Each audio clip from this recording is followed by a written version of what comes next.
Lights off कर दें, चलें लाइट्स ऑफ कर दें, कैमरा ऑन कर दें, लाइट्स ऑफ कर दें। Okay, lights camera action start. So now we are talking about direct indirect. If you remember we said that in the product there are 3 types of cost. कौन कौन सी?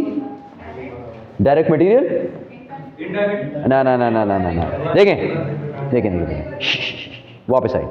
जब भी मैं आपसे ये क्वेश्चन पूछूंगा ना, और मैं आपसे कोई 1000 बार ये क्वेश्चन पूछूंगा ड्यूरिंग दिस होल कोर्स आके कि what are the 3 components of cost, या what are the cost in a product, या what is a product cost, तो आपने मुझे 3 चीजें बतानी है और सीक्वेंस में direct material, direct labour, manufacturing overhead. ठीक है, so direct material, direct labour, manufacturing overhead.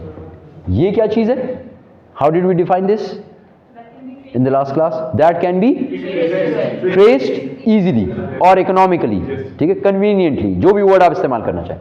Material which can be traced easily, okay. Direct labor, associated with product। अच्छा, टच, ये इस तरह टच लेबर कर दें, सबसे आसान डेफिनेशन इसकी होगी टच लेबर। इसके अलावा जितनी भी कॉस्ट है वो सब की सब इनडायरेक्ट है। देखें ये डायरेक्ट कॉस्ट है, इसके अलावा जो भी है इनडायरेक्ट है। अब इसका मतलब ये हुआ कि these two are actually direct cost and this is actually indirect cost. Indirect cost of production, manufacturing, जो भी आप इसको बोलना चाहें, फैक्ट्री, जो भी आप बोलना चाहें इसको, ये तीनों वर्ड इसके हैं, मैन्युफैक्चरिंग, प्रोडक्शन, फैक्ट्री, जितनी भी इनडायरेक्ट कॉस्ट है, whatever you can think of, जो भी सिनारियो है वो आपका काम है उसमें सोचें कौन सा भी है। एग्जाम में अगर कोई ऐसी चीज आ गई, एक ऐसी कॉस्ट आ गई जिसका आपने आज तक नाम भी नहीं सुना, आपको नहीं समझ आ रही, तो उसमें बताया होगा कि ये कॉस्ट क्या है। इस क्राइटेरिया पे देखें, क्या वो मटेरियल है which can be trace directly to the product और कन्वीनियंटली और इजिली, इकोनॉमिकली, नहीं है। क्या वो टच लेबर है? नहीं है, बस वो ये है, आसान चीज।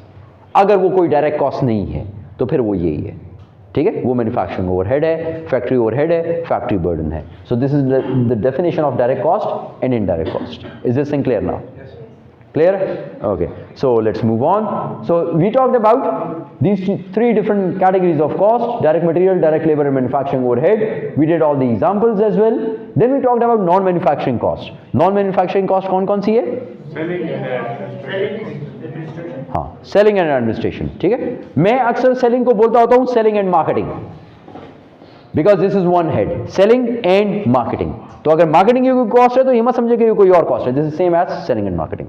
अच्छा, इसके अलावा आपने एक और कॉस्ट बताई नॉन मैन्युफैक्चरिंग, एडमिनिस्ट्रेशन, उसको मैं बोलता हूं general and administration, general and administration, ठीक है। तो इसमें जनरल कॉस्ट जो भी है वो भी बीच में आ गई, एडमिनिस्ट्रेशन भी आ गई। ये इनकी ब्रॉड कैटेगरीज हैं, क्लासिफिकेशन है, selling and marketing, general and administration. और अगर इन दोनों को आप लोगों ने इकट्ठा करना है तो उसको बोलते हैं selling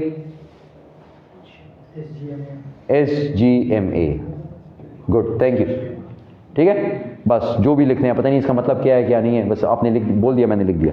selling, general, marketing, administrative, सारी चीजें बीच में आ गई, ठीक, क्लियर हो गया? ओके, सेलिंग एंड एडमिनिस्ट्रेटिव ये भी हो गई। Then we talked about product and period. अब ये जो मैंने यहां पर लिखा हुआ है ना, यही असल में प्रोडक्ट और पीरियड है, नाम डिफरेंट हो गया। ये वाली जो कॉस्ट है, ये सारी जो थी, इसका एक और नाम हमने क्या पढ़ा था? प्रोडक्ट से पहले manufacturing. This is also manufacturing ना, ये मैन्युफैक्चरिंग भी है, ये प्रोडक्ट भी है, ठीक। अब आ जाए इधर, ये नॉन मैन्युफैक्चरिंग थी, ठीक है, और ये पीरियड भी है। क्लियर? क्लियर? ओके, ये भी हो गया। So product and period is also clear. आगे जाएं, इसके बाद हम लोगों ने बात की प्राइम एंड कन्वर्जन, ठीक। फिर हमने कहा प्राइम, मेन, ये 2 मेन कॉस्ट हैं, तो ये दोनों मिलके बनती हैं प्राइम कॉस्ट, ठीक। कन्वर्जन हमने कहा जो कन्वर्ट करे, किस चीज को हम कन्वर्ट करते हैं? Raw material into finished goods. तो जो रॉ मटेरियल को कन्वर्ट करे, कौन कन्वर्ट करता है? लेबर। और किसकी हेल्प के थ्रू? मशीन्स के थ्रू। मशीन्स यहां पर आ गई, लेबर यहां पर आ गई, तो ये दोनों मिलकर बनती है कन्वर्जन कॉस्ट। क्लियर हो गया? ये कॉन्सेप्ट भी क्लियर? ओके, आगे जाएं। ये भी क्लियर? ओके, अच्छा। फिर हम लोगों ने बात की मर्चेंडाइजिंग और मैन्युफैक्चरिंग। ठीक, मर्चेंडाइजिंग, इससे पहले तक जितनी भी आपने अकाउंटिंग पढ़ी वो सारी की सारी वाज अबाउट मर्चेंडाइजिंग। मर्चेंडाइजिंग में आप क्या करते थे? क्या करते हैं? सेलिंग करते हैं ना, ठीक है, बाइंग एंड सेलिंग करते हैं, which means you buy finish good and sell the same finish good to customers.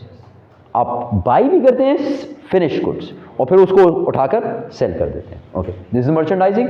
Then on the other hand we have manufacturing.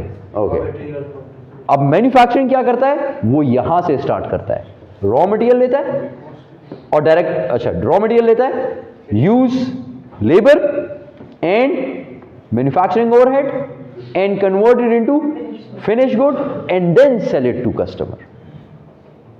वो पहले लेता है रॉ मटेरियल, उसके ऊपर काम करता है, कन्वर्ट करता है using labour and manufacturing overhead into finish good और फिनिश गुड को उठाकर बेच देता है।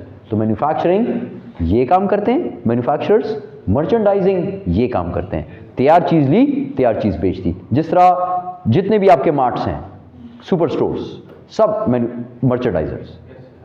ये जो हाइपर क्या नाम है, HBK, ठीक है, इम्तियाज, ठीक, जितने भी हैं वो सब कैश एंड कैरी, जो भी है, मेट्रो, माइक्रो, मिनी, व्हाटएवर, वो यही काम करते हैं, buy finish good, sell finish good. अगर आप बनाते हैं कोई चीज़, मैन्युफैक्चर करते हैं, तो फिर आप मैन्युफैक्चरर हैं। आप रॉ मटेरियल लेते हैं, use labour, MOH, converted into finish good. ये भी क्लियर हो गया? ओके, उसके बाद हमने क्या बात की?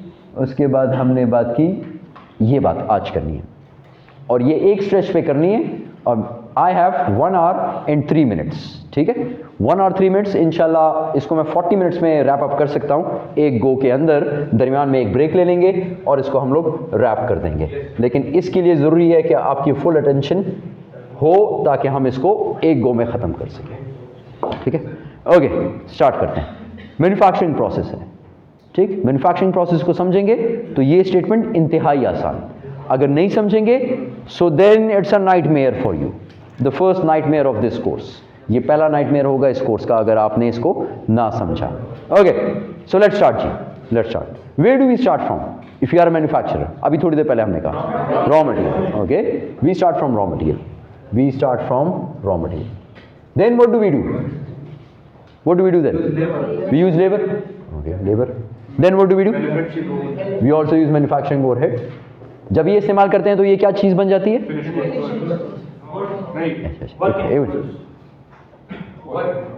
देखें, जरूरी तो नहीं है ना कि मैंने सुबह स्टार्ट किया, सुबह मैंने स्टार्ट किया, रॉ मटेरियल मैंने लिया स्टोर से। रॉ मटेरियल जब आता है तो मैं कहाँ पे रखता हूँ? स्टोर में, वेयर हाउस, ठीक है। ये मैन्युफैक्चरिंग का एरिया है, फैक्ट्री का एरिया, इसमें मैन्युफैक्चरिंग होती है। We manufacture things over here, products, services.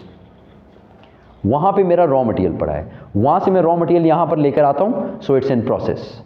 मैं रॉ मटेरियल मार्कर, चले मार्कर से स्टार्ट करते हैं। मार्कर के लिए रॉ मटेरियल चाहिए प्लास्टिक, मैं प्लास्टिक लेकर आता हूँ, प्लास्टिक का मोल्ड बनाता हूँ, फिर मैं इंक का मटेरियल लेकर आता हूँ, इंक बनाता हूँ, फिर एक और बंदे को देता हूँ, वो इसके अंदर इंक भरता है, फिर तीसरा बंदा, जब मैं मोल्ड बनाता हूँ तो साथ कैप भी बना लेता हूँ, वो तीसरा बंदा इन सबको इकट्ठा करता है, चौथा बंदा एक पैकेट के अंदर 10-10 मार्कर रखता है, उसको पैक करता है, पांचवा बंदा उसको कार्टन के अंदर लगाता है, और इस तरह ये मैन्युफैक्चरिंग कंप्लीट होती है।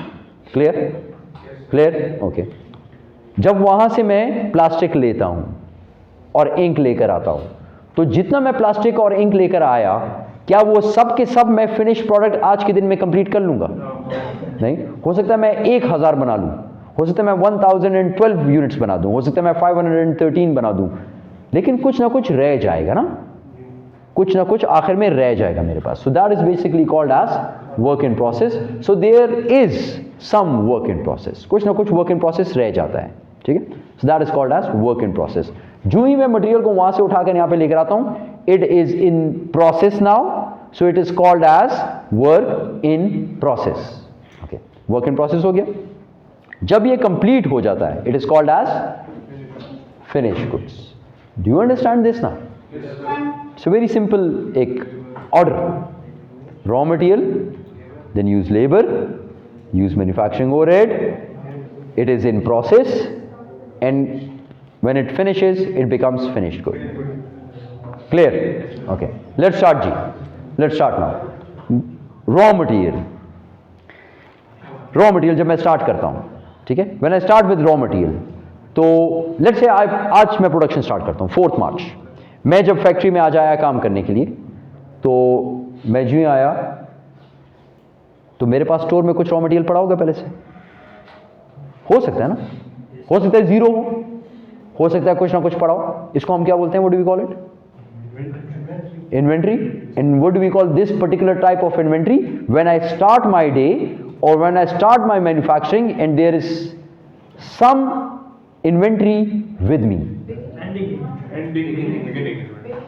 बिगिनिंग, एंडिंग तो जो आज होगी, या यही इन्वेंट्री कल के दिन के लिए एंडिंग थी, ठीक है, आज के लिए ये बिगिनिंग बन गई। Got this idea? All of you understand this simple idea? Okay, so we start with opening material. Opening inventory कहते हैं, आपने एक और वर्ड क्या, बिगिनिंग इन्वेंट्री कहते हैं, whatever you want to call it. Opening slash beginning कर देते हैं। Okay, opening slash beginning. Okay, and raw material. Okay, so this is my material account. मैं साथ साथ अकाउंट्स भी बना रहा हूं ताकि आपको थोड़ा सा आसानी है। इसमें ओपनिंग कहां पे आता है? डेबिट। एसेट है ना, एसेट डेबिट होता है। Okay, debit, opening beginning whatever you want to call it. कुछ अमाउंट या अमाउंट लिख दें, अमाउंट लिख देते हैं। Give me some amount. 6000। Okay, 6000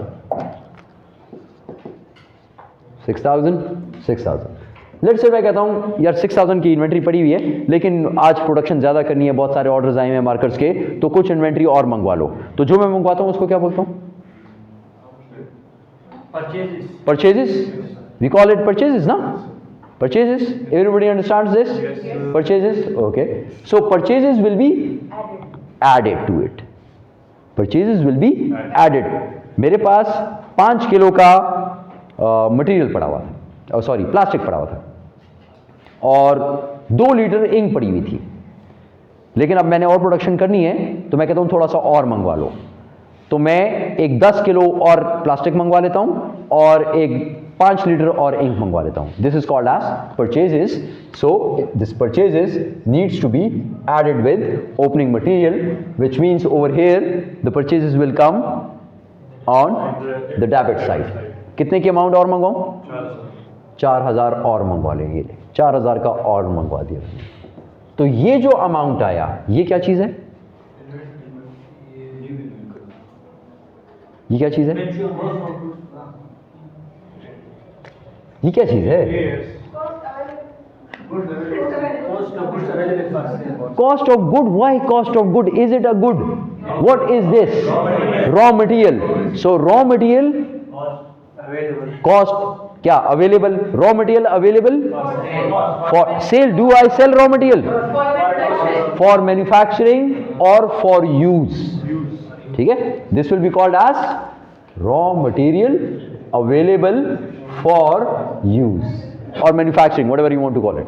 ठीक है, अच्छा, अब जरा थोड़ा सा वापस जाएं।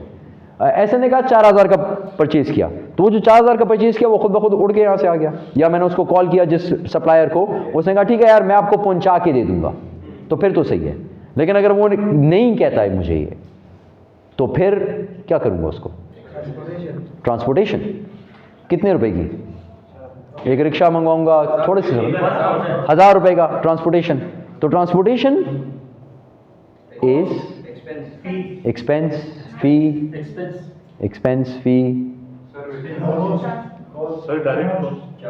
direct cost, service charge, transportation charges, any idea, any other idea? ये सब आइडिया गलत है। हाँ, इसलिए तो कह रहा हूँ, कोई और है तो बताएं। नहीं है? अच्छा, अब गौर से सुने। हिस्टोरिकल कॉस्ट प्रिंसिपल पढ़ा है? ठीक। एसेट की वैल्यूएशन का प्रिंसिपल पढ़ा है? हिस्टोरिकल कॉस्ट की एक्सटेंशन पढ़ी है? नहीं पढ़ी। ओके, गौर से सुनिए। हिस्टोरिकल कॉस्ट प्रिंसिपल क्या कहता है? बोले। जिस प्राइस में कॉस्ट में आप लेते हो वही कॉस्ट यहाँ पे रिकॉर्ड करेंगे ना। अच्छा, जो ओरिजिनल कॉस्ट है, ओके, इसी पे रिकॉर्ड करूंगा। अब इसकी कॉस्ट 4000 है, जो हमने कहा 4000 का मटेरियल था, इंक और प्लास्टिक, या इसकी कॉस्ट 4000 प्लस 1000 ट्रांसपोर्टेशन का 5000 है। 5,000 Sir, 4,000. 5,000 do you have any enthusiast of cars over here? No, sir, 4,000. 4000 रुपये। Okay, any one who is in, कोई भी गाड़ियाँ कोई भी रखने का शौक नहीं है किसी को? ओके ओके, कभी गाड़ी बनाई है? हाँ, yes, sir.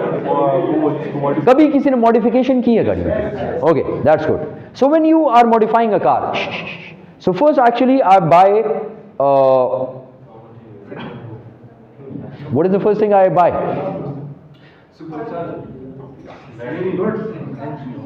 कोई मटेरियल हाँ,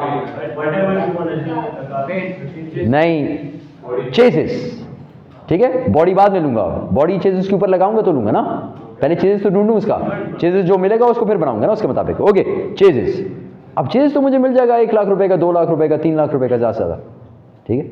तो अगर कल को मैं इसको बेचूं तो मैं किसी को ये कहूंगा कि ये 3 लाख की गाड़ी है, इसके ऊपर जितना खर्चा होगा वो सारा ऐड करूंगा। ये चेसिस पड़ा हुआ था गवर्नमेंट ऑक्शन में इस्लामाबाद में, वहां से उठाया, तो वहां से यहां पर लेकर आऊंगा, इस पर जो खर्चा होगा वो इसकी कॉस्ट में ऐड करूंगा, करूंगा। आपने चेसिस खरीदा 1 लाख का, उसको ट्रांसपोर्ट करके लेकर आए 20,000 में। अगर कोई ये चेसिस, अगर जब आप इसको अपनी गाड़ी की कॉस्ट निकालेंगे तो आप उसको ये कहेंगे कि 1 लाख रुपए की मुझे ये गाड़ी है, ये 1 लाख की गाड़ी है, आप इसके मुताबिक इसकी प्राइसिंग करेंगे। ट्रांसपोर्टेशन नहीं, आपको कभी भी गवर्नमेंट ऑक्शन चीजें बेच के नहीं देता। वो क्यों देगा? वो तो कहेगा यहां से खुद उठाओ इस जगह से।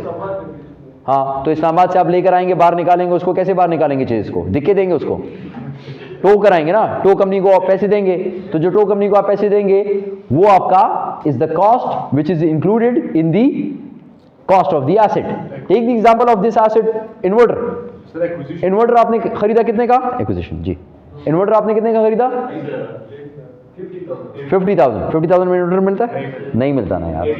80,000 मिलता है? 80,000 में नहीं मिलता,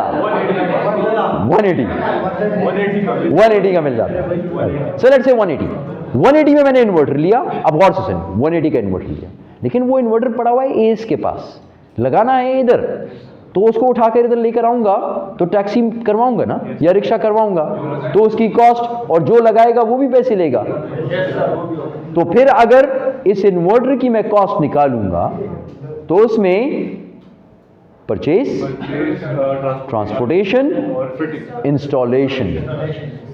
सो दैट मीन्स, अब रूल सुन लें, all the cost which is incurred when you purchase the asset, when you bring the asset to its location, and when you bring the asset to its working condition, all those costs are added to the cost of the asset.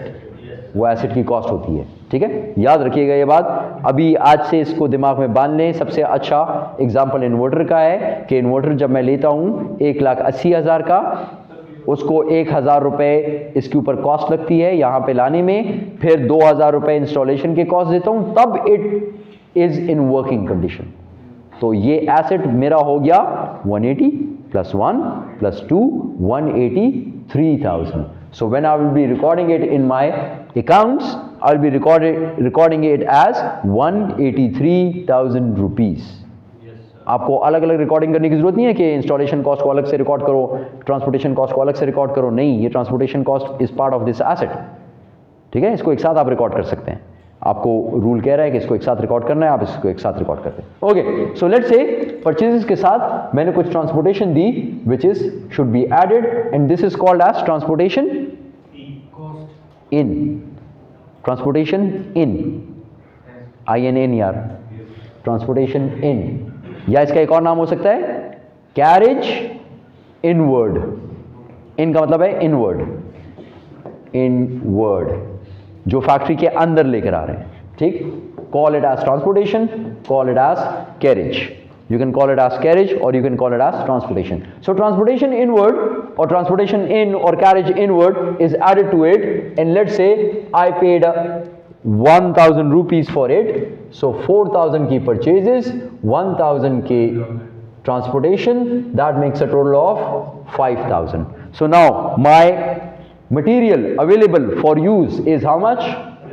11,000. And over here instead of 5 I'll write it as, instead of 4 I'll write it as 5. किस लिए लेकर आ रहा हूं यहां पर?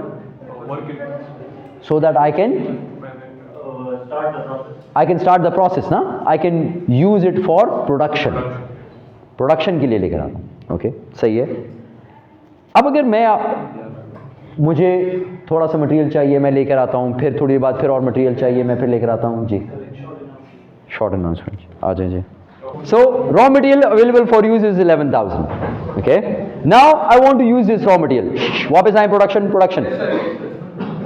11,000 का material पड़ा हुआ है, इसको अब यहां पर लेकर आना है. अब आप इस तरह तो नहीं करते ना कि आप कहते हैं कि यार बस 11,000 में से 10,000 का एक साथ ले आओ.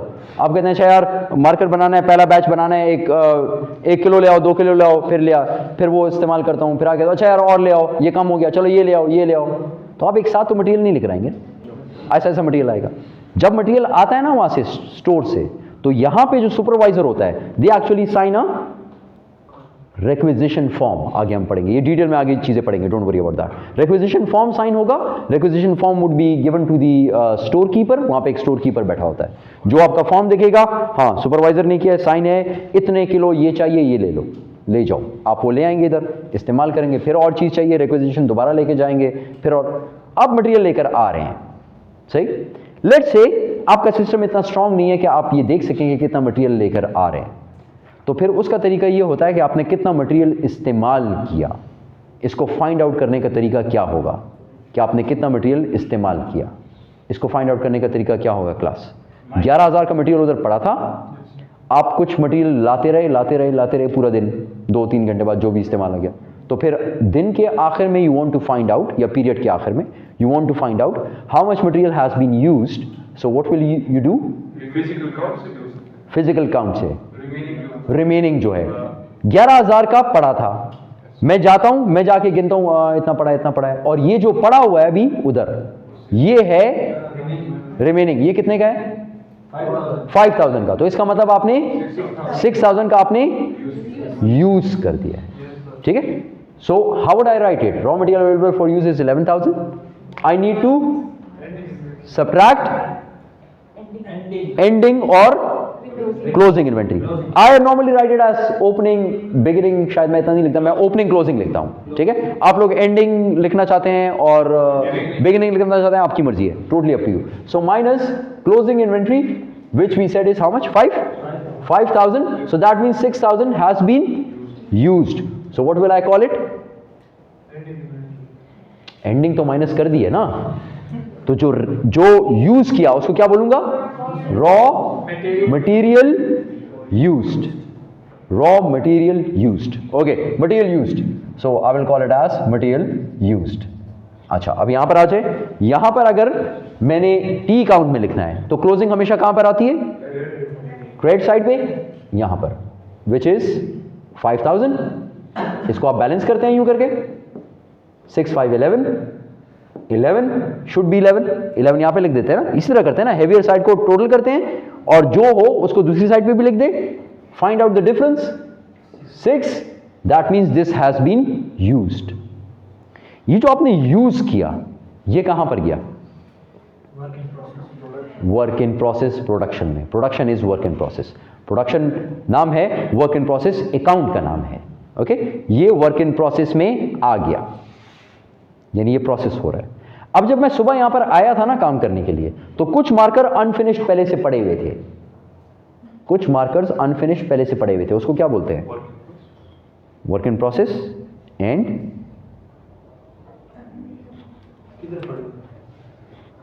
किधर पड़े हुए थे? इधर. ये कौन सी जगह थी? Factory, manufacturing area. इस तरफ वेयर हाउस था मेरा, ये मेरा मैन्युफैक्चरिंग एरिया है. यहां पर पहले से पड़े हुए थे. ठीक है. जो चीज यहां पे पहले से पड़ी हुई है उसको क्या बोलते हैं?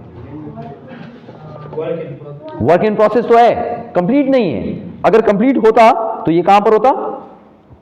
अगर तो ये फिनिश गुड्स में होता. फिनिश गुड का अलग वेयर हाउस है ये वाला. वहां से रॉ मटेरियल इधर आता है, फिर क्या करते हैं हम उसके ऊपर वर्किंग करते हैं ना। वर्किंग कौन करता है? लेबर और मैन्युफैक्चरिंग ओवरहेड। चलें पहले लेबर कर लेते हैं। चलें पहले लेबर। अभी यहां पे जो आपको लिख के दिया था 3 कंपोनेंट्स ऑफ कॉस्ट, कौन कौन सी थी? अब आते हैं लेबर के ऊपर। So let's talk about labour overhead. Direct labour, ठीक है। लेबर का रिलेटिवली इजियर सिस्टम। कितने लेबर थे? 5 लोग थे। कितने घंटे काम किया? हर एक ने 3 घंटे काम किया, तो 5 × 3 15 घंटे हो गए। हर घंटे का तनख्वाह कितना देते हैं? इसको देता हूं 10 रुपए, उसको देता हूं 20 रुपए, उसको देता हूं 30 रुपए, जिसकी अलग। इन सबको ऐड कर दें, आपके पास लेबर पता चल जाएगा कि लेबर की कॉस्ट कितनी है। आसान तरीका है ना लेबर का। और नॉर्मली आपके क्वेश्चंस में there is only one type of labour. ये नहीं होता कि ये लेबर की पे ज़्यादा है, इस लेबर की पे कम है। So simply what you need to do, जो लेबर आवर्स हैं उसको मल्टीप्लाई कर देंगे वेज रेट के साथ। कितने लेबर आवर्स थे? 8। वेज रेट कितनी है? वही बहुत ज़्यादा है। नहीं 100 इक्वल्स 800 ऐड हो गए। ओके, लेकिन क्या ये लेबर खुद इस पे सारा काम कर रहा है? मटेरियल के ऊपर लेबर खुद सारा काम कर रहा है? मशीनरी है, लाइट लगी हुई है, चौकीदार खड़ा हुआ है, इनडायरेक्ट लेबर। एक छोटा हमने यहाँ पे रखा हुआ है जो काम नहीं करता, लेकिन हम उसे कहते हैं जाओ जाके ये टूल ले आओ, जाओ जाके उधर से जाके मटेरियल खत्म हो गया ले आओ। हेल्प कर रहा है आपको, सुपरवाइजर है, हेल्प कर रहा है। ये सब इनडायरेक्ट लेबर है। ये सब किधर जाता है? Indirect labour. इनडायरेक्ट लेबर हो गई, मशीनरी की कॉस्ट हो गई, इलेक्ट्रिसिटी की कॉस्ट हो गई, ये सब का सब MOH। रेंट क्यों नहीं आ सकता? बिल्डिंग का रेंट ये भी तो है, इस बिल्डिंग के अंदर है, इस कमरे के अंदर, ये बिल्डिंग का रेंट है। So all this is called as manufacturing overhead and it will be added ना। कितना लिख दूं? 5000। 800 तो डायरेक्ट लेबर था ना। 1200 डिफरेंट फिगर्स लिखें ताकि फिर याद हो ना। ओके, अब ये सारी जो कॉस्ट है, material, labour, overhead, manufacturing overhead, ये सब मिलके क्या बनाता है? अभी थोड़ी देर पहले बताया था। ये सब मिलके क्या बनाता है? अभी थोड़ी देर पहले बताया था। इसको क्या बोलते हैं? अभी यहां पे लिखा था यार, प्रोडक्ट कॉस्ट भी बोलते हैं और मैन्युफैक्चरिंग कॉस्ट। ये मैन्युफैक्चरिंग कॉस्ट है ना। So I will call this thing as, ये कितना आएगा अमाउंट? 6 + 2 8। ये भी तो ऐड हो गया ना। मटेरियल, लेबर, ओवरहेड, तीनों ऐड हो गए ना। तीनों ऐड हो गए। तो हमने क्या कहा? ये क्या चीजें हैं? ये तीनों या प्रोडक्ट कॉस्ट या manufacturing cost. So we call this thing as total कर दिया ना, total manufacturing cost. Total manufacturing cost. Got the idea? तो अगर आपसे कोई पूछे कि what is total manufacturing cost, so total manufacturing cost equals direct material, direct labour, factory overhead. इन तीनों को ऐड कर देंगे, you will get the amount total manufacturing cost. Clear हो गया? क्लियर है? क्लियर यहां तक? क्लियर सो फार? तो देखें, ये मैंने तो इसको ऐड किया ना, लेकिन इसकी कैलकुलेशन में ये आएगा ऑब्वियसली, ठीक है। डायरेक्ट लेबर, इसकी कैलकुलेशन में ये आएगा। इसकी कैलकुलेशन बहुत बड़ी है, ये अभी इस वक्त अपने पास रखें, इसको थोड़ी देर बाद देखेंगे। जब ये पूरा कर दूं ना यहां तक, फिर उसके बाद समझाऊंगा कि ये क्या है और ये इसमें क्या चीजें इन्वॉल्व हैं। ओके, फिलहाल इधर आ जाएं। ये क्लियर हो गया? Manufacturing cost, total manufacturing cost. Clear to each and everyone? Okay, अब वापस आते हैं अपने उसी क्वेश्चन पे। मैं फिर वापस आया उस क्वेश्चन पे। अब मैं फिर आपसे पूछ रहा हूं, जब मैं यहां पे आज सुबह फैक्ट्री में काम करने आया, मेरे पास कुछ चीजें पहले से उधर पड़ी हुई थी उस कमरे में। वो कमरा किस चीज का है? Inventory of raw material. तो उसको मैं क्या बोलता था? ओपनिंग और बिगनिंग रॉ मटेरियल। अब मैं इस कमरे में आया, ये कमरा किस चीज का है? मैन्युफैक्चरिंग का है। इस मैन्युफैक्चरिंग में अगर कुछ मार्कर अनफिनिश्ड पड़े हुए हैं तो वो क्या है? वर्क इन प्रोसेस, और वर्क इन प्रोसेस क्या? Close closing inventory of 3rd March, opening inventory of 4th मार्च, आज की ओपनिंग इन्वेंट्री है। ठीक है, तो जब मैं यहां पर काम करने आता हूं, कुछ मार्कर अनफिनिश्ड पड़े हैं, जब मैं ये रॉ मटेरियल वहां से मंगवाता हूं, कितने का? 6000 का, थोड़ा थोड़ा मंगवा रहा हूं, और लेबर भी मैंने अप्लाई किया 800 का, और मेरी लाइट भी लगी, मेरी मशीन भी लगी, सिक्योरिटी गार्ड भी खड़ा था, एक्सपेंस हुआ 1200 का। इन सब ने किस चीज के ऊपर काम किया? मैन्युफैक्चरिंग की। किस चीज की? मार्कर्स की। कौन से मार्कर्स की? आप बोले।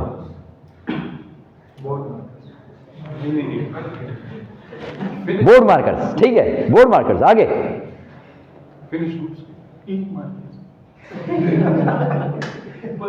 फेम, छोड़ दें उसको। बोर्ड मार्कर, इंक मार्कर, और कोई नाम है तो वो भी बता दें, उन सब की मैन्युफैक्चरिंग की। लेकिन देखें, जब मैं यहां पर काम करने आता हूं, जब ये मटेरियल मंगवाता हूं, लेबर उस पर लगाता हूं, कुछ अनफिनिश्ड पड़े हुए हैं, उन पर भी काम करता हूं और नया मार्कर भी बनाता हूं। कुछ लोग ये सोचते हैं, अब ये एजम्पशंस होती हैं, कुछ लोग ये सोचते हैं पहले इनको फिनिश करो, ये जो पहले से पड़े हैं, तो वो ये मटेरियल पहले इस पे लगाएगा अनफिनिश पे, ताकि वो फिनिश होके बाहर चला जाए। कुछ लोग कहते हैं नहीं, वहां से जो मंगवाया है पहले वो बनाओ, इसको बाद में देखेंगे आखिर में। ठीक है, कुछ लोग कहते हैं यार बस मिक्स करो, वहां से मटेरियल मंगवाया है, ये पुराने मार्कर भी पूरे करो, नए भी बनाओ, बस सब कुछ करो। वेटेड एवरेज, 3 चीजें हैं। One is called as last in first out, यानी वो जो पहले पड़े तो बनाओ, फिर वो FIFO हो गया, फर्स्ट इन फर्स्ट आउट, यानी पहले से जो यहां पे पड़े हुए हैं, पहले इनको मैन्युफैक्चरिंग करके यहां से बाहर निकालो, फर्स्ट इन फर्स्ट आउट। ये पहले इस फैक्ट्री में आए थे, मैन्युफैक्चरिंग एरिया में, पहले इनको बनाओ। एक एजम्पशन है वेटेड एवरेज, यहां से जो मटेरियल मंगवाया बस सब करो, इनको भी बनाओ, नए भी बनाओ, सब कुछ करो, वेटेड एवरेज। एक कहता है लास्ट इन फर्स्ट आउट, नहीं, वहां से जो मटेरियल लेकर आए पहले वो फ्रेश बनाओ, उसके बाद ये वाले बनाओ। तीनों एजम्पशंस हैं, उसके बारे में बाद में बात करेंगे, इसको डिटेल में बाद में देखेंगे, छोड़ दे। ओके, इसका मतलब टोटल मैन्युफैक्चरिंग कॉस्ट किस चीज पे इनकर होती है? किस चीज पे इनकर होती है? वर्क इन प्रोसेस पे। कौन से वर्क इन प्रोसेस पे? जो मैन्युफैक्चरिंग एरिया में पहले से पड़े हैं, उसको क्या बोलते हैं? वो तो है work in process is unfinished good, but what will I call it? Opening inventory of work in process, so it will be called as opening work in process. It will be called as opening work in process. ठीक है, opening work in process के साथ ये जो सामान आया और ये ऐड हो गया। ठीक, कितने का? ओपनिंग वर्क इन प्रोसेस जो पहले से पड़ा है वो कितने का था? Any figure? 3000। So that means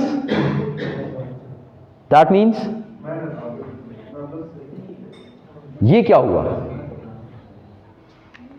कुछ पहले से पड़ा हुआ था अनफिनिश्ड, कुछ मैंने और मंगवाया, उसके ऊपर लेबर लगाई 800 की, 1200 का इनडायरेक्ट कॉस्ट लगाई, तो ये सब चीजें क्या हो गई? ये सब मिलकर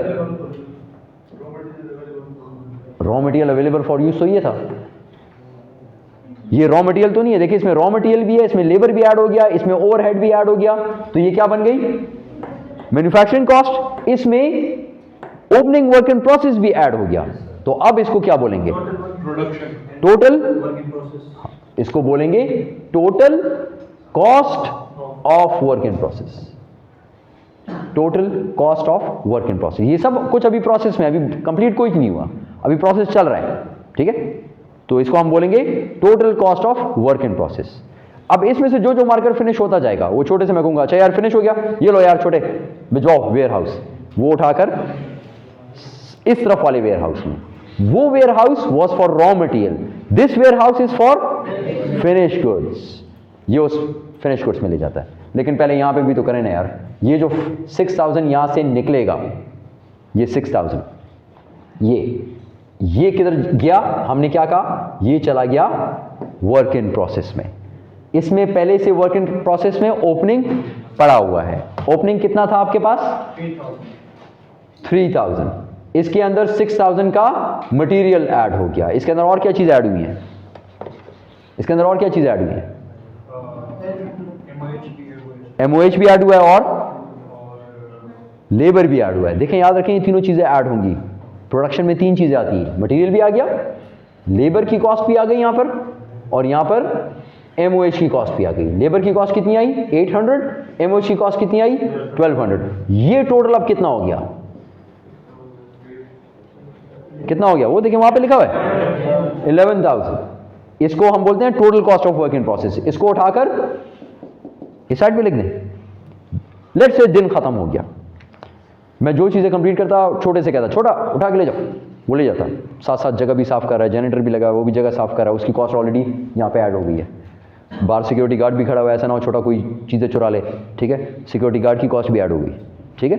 सब कुछ प्रोसेस कंप्लीट। यहाँ पे सिक्योरिटी कैमरास लगे हुए हैं जो कि चेक कर रहे हैं, काम कर रहे हैं, सारे नहीं कर रहे, उसकी डिप्रिसिएशन भी यहाँ पे ऐड हो गई MOH में। मशीन काम कर रही है, मशीन ऑयल इस्तेमाल कर रही है, उसका ऑयल का खर्चा भी 1200 में ऐड हो गया। तो याद रखें, सब कॉस्ट ऐड हो रही है, कोई कॉस्ट रह नहीं रही मुझसे। ओके, अब मैंने कुछ चीज़ें उधर भिजवा दी। किस जगह मैंने भिजवा दी कुछ चीज़ें? Finish goods. तो इसका मतलब वो चीज़ें क्या हो गई? कंप्लीट हो गई ना, कंप्लीट हो गई या फिनिश हो गई, कॉल इट फिनिश हो गई। अब शाम हो गई, अब मैं क्या रिकॉर्ड करूंगा? शाम को जब भी मैं घर जाने लगता हूं तो फिर मैं देखता हूं ना यार कितनी चीजें मैंने इस्तेमाल किया, वो तो मुझे पता चल गया ना। इस तरह मैं गया उधर, वहां पे जाके मैंने गिना इतना रह गया, इसको मैंने कर दिया क्लोजिंग लिख दिया। अब यहां पर क्या लिखूंगा? यहां पर क्या करूंगा? यहां पर क्या चीजें बची हैं मेरे पास? Work in process. Raw material का तो वो स्टोर है ना, रॉ मटेरियल तो मैंने जाके उधर गिन लिया कि कितना था, उसको मैंने कहां पे लिख दिया? क्लोजिंग इन्वेंटरी, ये लिख दिया। ये क्या चीज चल रही है? हाँ, एंडिंग क्या? Work in process. अब जो चीजें फिनिश हो गई वो तो यहां पर नहीं है, वो यहां पे सवाल नहीं पैदा होता, वो यहां पे रखूंगा मैं, वो तो उसका तो अलग स्टोर है। तो यहां पे जो पड़ा है वो क्या चीज है? वर्क इन प्रोसेस है। और जितनी चीजें यहां पे रह गई that is called as closing work in process. वो कितना है अमाउंट? वो कितना है अमाउंट बताएं, कोई भी अमाउंट। 5000। अगर 5000 की चीजें यहां पे पड़ी हुई हैं तो इसका मतलब जो वहां पर भिजवाई हैं वो कितनी है? 6000। क्योंकि वो मैं इसमें से माइनस कर दूंगा तो मुझे पता चल जाएगा जो वहां पर गई 6000, ये 5000, इसको मैंने माइनस किया, क्लोजिंग वर्क इन प्रोसेस। तो ये जो 6000 वहां पे भिजवाया इसको क्या बोलूंगा? Finish goods. क्या ना? रेडी टू सेल ये नहीं है, क्योंकि वहां पर पहले से भी कुछ फिनिश गुड पड़ा होगा। 10 मार्कर पहले से पड़े हैं, 5 आपने भिजवा दिए, तो 15 अवेलेबल फॉर सेल हैं। या ये बात याद रखें, अवेलेबल फॉर सेल 15 हैं, 5 नहीं है। इसको क्या बोलूंगा? ये जो 6000 यहां से भिजवाए हैं, न्यू फिनिश।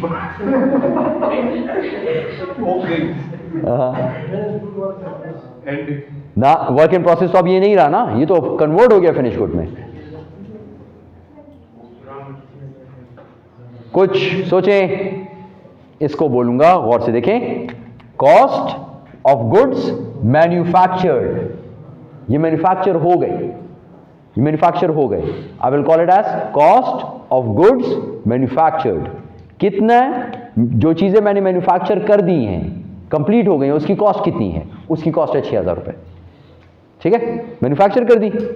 ये जो मैन्युफैक्चर हो गई ये यहां से निकलकर एक और अकाउंट में गई हैं। यहां का क्लोजिंग मैंने कहा कि 5000 था, आपने कहा गिने सर यहां पे अनफिनिश गुड्स है, मैं कहता हूं हाँ इतने पड़े हुए हैं। आप एक बंदे को बुलाएंगे, एक्सपीरियंस बंदा होगा, इसकी वैल्यू कितनी होगी वो अपनी कैलकुलेशन करेगा, वो कैलकुलेशन भी आएगी आगे जाकर, कैलकुलेशन करेगा, कहेगा 5000 की चीज़ें पड़ी हुई हैं। आप कहेंगे ठीक है 5000 माइनस करो, 11000 टोटल था, 5000 माइनस कर दो, इसका मतलब जो मैंने वहां पे भिजवाया उसकी कीमत है 6000, कॉस्ट उसकी 6000, कॉस्ट ऑफ गुड्स मैन्युफैक्चर। यानी यहां से जो 6000 निकलेगा वो कहां पे जाएगा?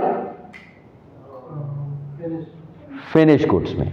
सो it will go to finish goods account. Finish goods क्या चीज है? It's a asset liability expense asset है, तो इसका मतलब ये यहां पर आ गया, डेबिट साइड पे आ गया 6000 का। यहां पर पहले से भी कुछ फिनिश गुड्स पड़े हुए थे, उसका पड़े होंगे ऑब्वियसली, कुछ ना कुछ तो होगा, अगर नहीं होगा तो जीरो लिख दें, किसी क्वेश्चन में नहीं है जीरो लिख दें, लेकिन लिखें जरूर कि था उधर। ओके, सो ओपनिंग कितना लिखूं? 2000। इसका मतलब 2000 पहले से पड़े हुए थे, 2000 के मार्कर, 6000 के मार्कर आपने और भिजवा दिए, तो अब आपके पास मार्कर टोटल वहां पे कितने हैं? 8000 के। ओके, 6000 के पहले। अब इसको यहां पे क्या करूंगा? Opening, what will I call it? Opening finish goods, opening finish goods कितने? 2000। तो ये जो 8000 है इसको मैं क्या बोलूंगा? Available for cell. देखें ये जो होता है ना, ये अवेलेबल फॉर यूज होता है, मटेरियल अवेलेबल फॉर यूज होता है, finish goods available for sale होते हैं। So I will call cost of good available for sale. सही है, cost of good available for sale 8000। अब एक बंदा आता है कुछ खरीद के चला जाता है, दूसरा आता है कुछ खरीद के चला जाता है, तीसरा आता है, मैं हिसाब नहीं रख रहा। शाम हो गई, अब मैं देखता हूं कितनी चीजें बेच दी, ये मुझे कैसे पता चलेगा कि कितनी चीजें बेच दी? देखें, हाँ 6000 पहले थे, सॉरी 6000 फ्रेश बने, 2000 पहले थे, 8000 के थे, 8000 के थे, इसमें से कितने रह गए हैं? जो रह गए उसको क्या बोलते हैं? जो रह गए उसको क्या बोलते हैं? क्लोजिंग। जो पहले से पड़े हो उसको बोलते हैं ओपनिंग, जो रह गए उसको बोलते हैं क्लोजिंग। ये याद कर लेना यार, जो पहले से पड़े हो ओपनिंग, जो रह गए उसको बोलते हैं क्लोजिंग, जो आखिर में रह जाए क्लोजिंग। किसी भी अकाउंट में आखिर में कितने पैसे रह गए क्लोजिंग होते हैं ना। कैश आखिर में आपके पास कितना रह गया क्लोजिंग उसे बोलते हैं ना। So it's a closing, closing finish good. Closing finish good कितना है? 5000 क्लोजिंग। ओके, तो इसका मतलब आपने बेचे कितने, इसको क्या बोलते हैं? Cost of goods sold minus closing finish goods which is 5000. So that means 3000 has been sold, cost of goods sold. 3 CGS. CGS क्या चीज है? कॉस्ट ऑफ गुड्स सोल्ड क्या चीज है? कॉस्ट ऑफ एक्सपेंसेस, एक्सपेंस है। ठीक है, तो यहां पर ओपनिंग लिखूं? क्रेडिट साइड, ओपनिंग डेबिट नहीं होगा, डेबिट साइड पे डेबिट कितना? 3000। सही है, सही है। कॉस्ट ऑफ गुड सोल्ड क्या चीज है? एक्सपेंस है। Cost of good sold expense है। एक्सपेंस अकाउंट क्या होता है? डेबिट होता है। सही है, इसका ओपनिंग बैलेंस लिखूं? क्यों? ओपनिंग बैलेंस किस तरह होगा? वो तो चले गए सर, आप किधर चले गए? सेल कर दिया आपने कॉस्ट नहीं लेकर रह तो है ना, तो किया तो है, लेकिन फिर किधर लिखूं इसको? कहीं तो लिखना पड़ेगा ना।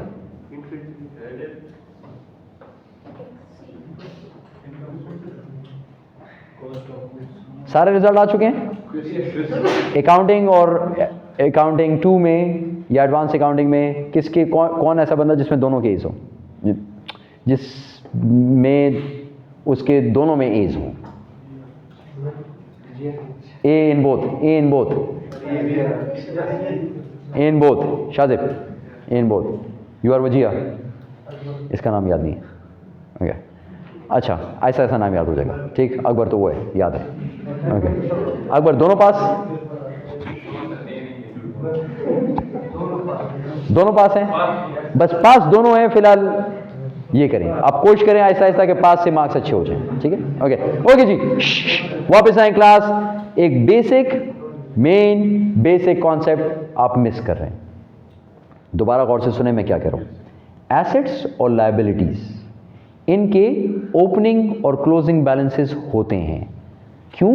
क्योंकि ये होते हैं, इनको बोलते हैं हम लोग इनको क्या बोलते हैं? ये कौन सी किस्म के अकाउंट्स हैं? तो कोई पी अकाउंट भी होता है, कोई क्यू अकाउंट भी होता है, कोई एस अकाउंट भी होता है, फॉर गॉड सेक।